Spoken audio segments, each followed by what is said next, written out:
There have been many ideas to prevent immigration and fix the issues along the border. However, there are many unintended consequences that come with these ideas. Some of these consequences started in the past and have only been continued to the present. Under the Clinton administration, a policy known as prevention through deterrence was passed to prevent and slow immigration, and in 1996, Clinton stated that we are increasing border controls by 50%. This has only continued.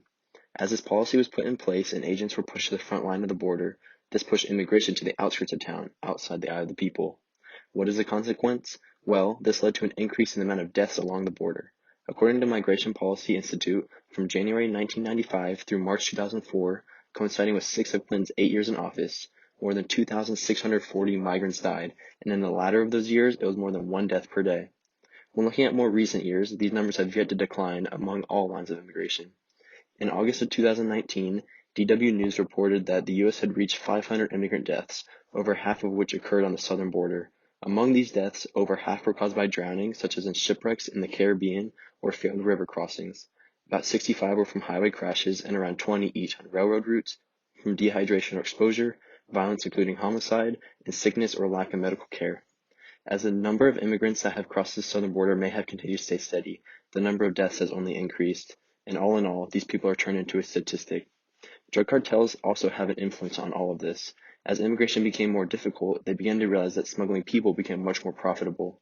In Cantu's book, we read of the gruesome power these cartels have and their lack of emotion. As Francisco looks through his folders, the summaries included photos of human bodies that had been disassembled, their parts scattered, separated, jumbled together, and hidden away or put on display as if in accordance with some grim and ancient ritual.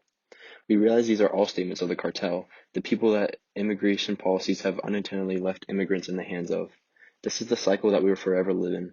In the most recent presidential term, the idea of a wall and child retention as deterrents have only led to increase in unexpected consequences.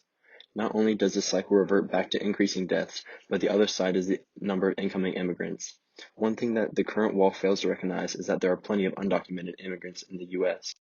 Department of Homeland Security data reveals that a main source of illegal immigration into the United States are people who have arrived legally, then overstay their visas, many of which have to seek court if they wish to stay, thus making the issue of immigrants crossing the border seem minute. Furthermore, this along with the limiting of immigration and an increase in deportation of immigrants has done collateral damage in courts. Professor Michael Deere of Berkeley brings up the fact that under President Barack Obama, deportations continue to rise, reaching record highs of over 400,000 annually. In 2016, the backlog of cases reached 474,000, climbing to 533,000 in 2017. And as we take a look at the more recent years and the idea of a wall, there are many other consequences that come along with it. Among the negative consequences is the cost benefit of building such a wall. An academic study conducted by a naval postgraduate student researched differences between two border sectors, the Yuma and the Tucson. Through Executive Order 13767, many towns along the border were able to implement fences and walls. In these towns, arrests were lower, but most arrests occurred upon the wall. Walls are being built in areas with low risk, leaving areas with miles of desert left for immigrants to cross. What is the cost of a wall covering the border? The study estimates that it would be over $1 billion. So before a big decision like that can be made, the U.S. has to see the potential benefits of making such a wall. But first, let's look at some negative consequences.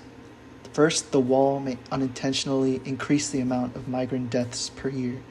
Since the wall is protecting areas that are easier to cross, like in cities and by rivers, areas that have miles of desert and desolate space with no food or water are left for migrants to cross. According to the Journal of Latin America Geography, the amount of death occurring at the border has exponentially increased from 2004 to 2014 in the Tucson area. And this comes as no surprise, as the walls are being built and the U.S. has heavily increased militarization on the border. And when a survey was conducted on how illegal immigrants were treated during their correction period, so after they're caught, 72% of immigrants stated that they were somewhat mistreated. So that includes like at least one person or the whole staff. Moving on, and with a wall, there have been greater efforts to smuggle drugs across the border. In National Geographic's documentary on the border walls, they show the arguments of both sides of the border war.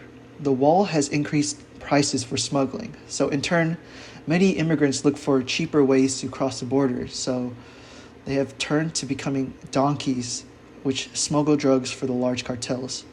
There they have larger punishments, and if they're sent back, they can be killed by the cartels.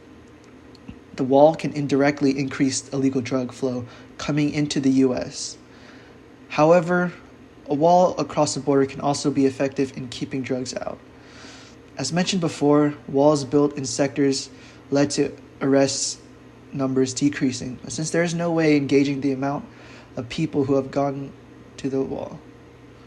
Since implementing walls in the hotspots, predicted undetected entries have decreased from about 1 million in 2006 to 57,000 in 2017, a 95% decrease. So, to address the overarching issue, no matter what plan has been implemented, it has only led to the back and forth swing of the pendulum in terms of immigration issues.